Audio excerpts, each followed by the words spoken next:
Have you ever dreamed about living in Ireland? Friendly, chatty people, stunning scenery, historic castles, history, culture, accents, those incredible accents, and so much more. Well, you don't have to just dream about moving to Ireland because a move to Ireland may be more within your reach than you think. Check out this video as I go over everything you need to know as a beginner who's interested in moving to Ireland from the US.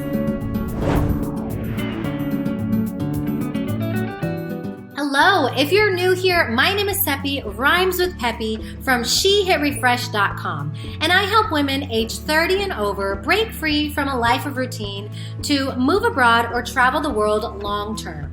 And that's exactly what I did. Back in 2015, when I was 35 years old, I moved from Texas to Spain.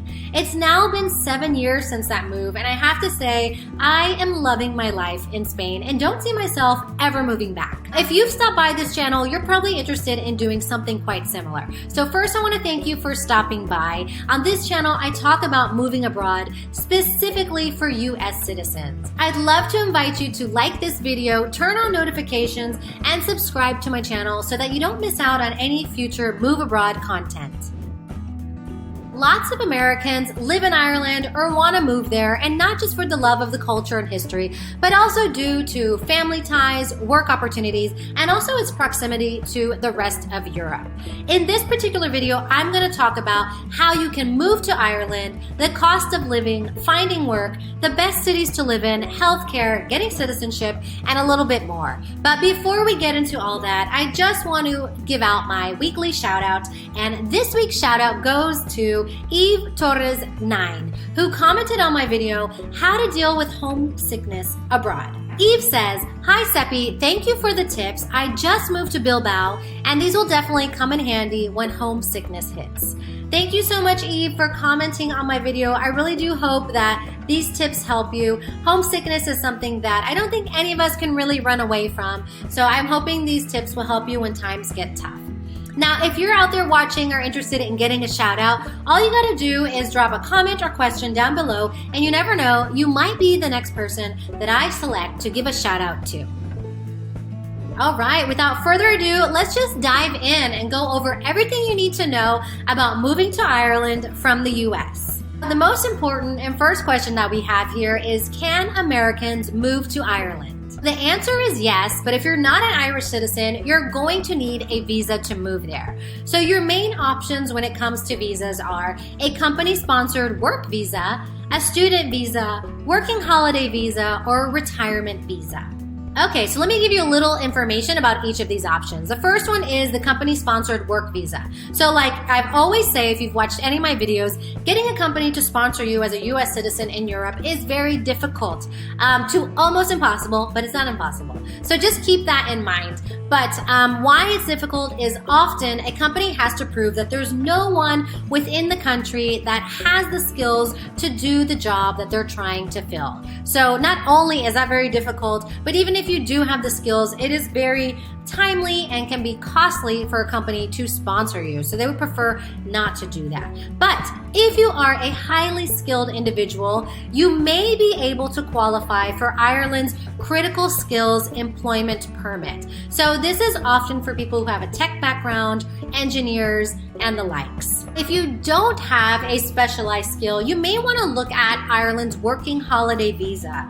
So this is a visa that lets you live and work in Ireland for up to 1 year. Most working holiday visas around the world actually have an age cap of 30 to 35, around there. But what's really unique about Ireland is that there is no age cap on this visa. But while there is no age cap, you do either have to be a student, so someone who's studying, or a recent graduate, all right? Your next option is the student visa. So a student visa is for anyone who's interested in studying at a university in Ireland. And then the last option here you have is a retirement visa. So this retirement visa is very similar to the non-lucrative visas that I've talked about in my Spain, Portugal, and France videos. The main requirement for this visa is that you will have to meet some financial requirements.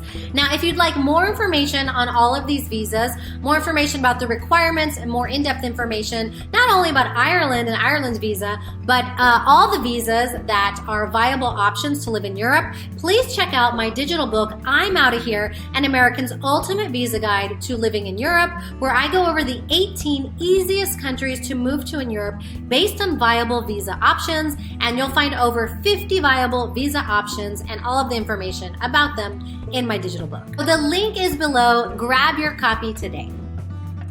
All right, on to the next question is, what is the cost of living in Ireland? So living in Ireland is certainly not cheap, and actually due to the high cost of living and lower wages, many young people actually live with their families until their 30s.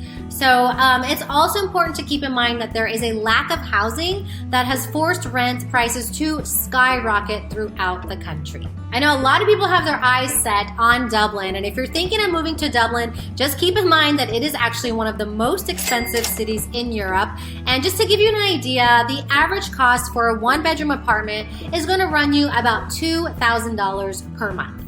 Of course, like anywhere, housing will be less expensive if you're moving to a smaller city, but it's important to note that transportation, if you do want to get around, transportation throughout Ireland is one of the most expensive in Europe. So just to give you another idea, you're going to spend about $80 for a 4-hour train ride from Dublin to Cork.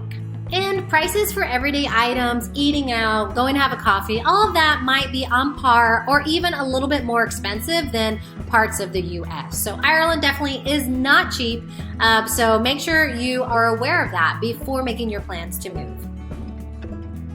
Question number 3 is, what jobs are there in Ireland for Americans? Well, thanks to tax incentives, a lot of tech companies and companies in general have offices in Ireland. So, for example, Accenture, DocuSign, Google are just some of the big companies that have offices in Dublin. If you're a skilled worker in the tech field, science, health, education, or other related industries, you might qualify for a work sponsorship, as I mentioned before, from an Irish employer. Just take a look on any of the many job sites out there and put in Ireland or Dublin or Cork or any of the major cities, and you'll see tons of job opportunities there, and you'll be able to see what kind of job opportunities are available out there. So question number 4 are, what are the best places to live in Ireland? So of course you're going to have to think about what kind of place you want to live in. Do you want to live in a more bustling city, more rural area? But I think no matter, and I touched on this before, wherever you live in Ireland, please keep in mind the housing shortages is a real thing. So housing shortages, high cost of living is going to make it a little bit challenging to find a home no matter what city you're looking to live in. But here are just some of the most popular cities for expats and foreigners looking to move to Ireland. Okay, so first on the list is Ireland's largest city and capital city, Dublin. All right, so Dublin actually doesn't feel like most capital cities. You're not going to see any gleaming skyscrapers there. It's actually a capital city that has a really down-to-earth vibe. It's a place that you can walk into any pub and you'll see the mix of international techies and students mingling over a pint of Guinness there. As I did mention a few times, it is a tech hub, so you will have the chance to meet a lot of people from all over the world in Dublin. Of course, I'm going to stress again that Dublin is one of the most expensive cities in Europe, so definitely keep that in mind. But if you're looking for a more affordable city, why not think about Cork? Cork is located on Ireland's southeastern coast and is actually the second largest city in Ireland. Cork has a growing international scene, but also the locals are really warm and friendly. It's a lively city, and like Dublin, there's a lot of techies there. It's actually the home to Apple's European headquarters. There's also a lot of students in Cork, so it has a smaller vibe than Dublin, but it gives you all of the big city amenities as well. The center is compact, is easy to get around, and also Cork, surprisingly, is known as the food capital of Ireland. Another city to consider is Galway. So Galway is located on the other side of the country on the Atlantic coast, and it does draw a lot of expats there due to its low crime and art scene. So if you're looking for a smaller city and a quieter pace of life, maybe Galway is the city for you. The next question is healthcare free in Ireland? Healthcare in Europe isn't actually free for anyone because it is being paid for by the residents and citizens' taxes, but Ireland does have a highly subsidized public healthcare program specifically for Irish medical card holders. Now, if you are a US citizen moving to Ireland, you are probably not going to have access to the public system. It's very rare, so you're going to need to purchase a private healthcare plan. Now, while you're gonna have to pay for a healthcare plan, it's gonna be a lot less expensive than that of the US. You can expect to pay anywhere from $40 to $170. Really just depends on your health, your age, and what plan you choose. So question number 6 is the last one here on the list, and it's a question that I actually get a lot, and it's how to get citizenship in Ireland. Well, these days about 1 out of every 10 Americans can claim Irish ancestry or descent. So this may be your ticket in to getting Irish citizenship. If you have a parent or a grandparent who was an Irish citizen, you may be eligible as well to get Irish citizenship through descent. But you're gonna have to check out the details on that and find out if you do qualify. I do have a guide on that as well about getting descent in Europe, so I'll drop the link below for you to check that out as well. Well, I hope you enjoyed this video, and if you're just getting started in doing some research about moving to Ireland, I hope this video helped you figure out some information and help you answer some questions. If you need some more resources, please check out my digital guide, I'm Outta Here, an American's Ultimate Visa Guide to Living in Europe, where I go over the 18 easiest countries to move to in Europe and cover over 50 viable visa options.